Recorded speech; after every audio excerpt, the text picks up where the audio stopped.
पाकिस्तान के साबिक कप्तान, फास्ट बॉलर जिन्हें टो क्रशर भी कहा जाता है, उनके करियर स्टार्ट के हवाले से आज हम बात करेंगे। 87 टेस्ट मैचेस में वक़ार यूनुस ने 373 विकेट्स लिए। 23.56 इनकी बॉलिंग एवरेज है टेस्ट क्रिकेट में। 22 दफ़ा 5 विकेट हॉल ली टेस्ट क्रिकेट में। 10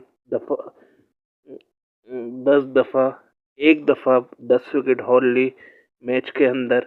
7 विकेट 76 रन देके इनकी बेस्ट बॉलिंग और 18 इन्होंने कैचेस लिए टेस्ट क्रिकेट में।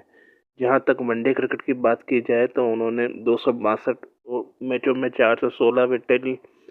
23 की इनकी बॉलिंग एवरेज थी वनडे क्रिकेट में। 13 5 विकेट हॉल लिए वनडे क्रिकेट में। 7 विकेटें 36 रन दे गए इनकी बेस्ट बॉलिंग और उन्होंने 35 कैचेस लिए वनडे क्रिकेट में।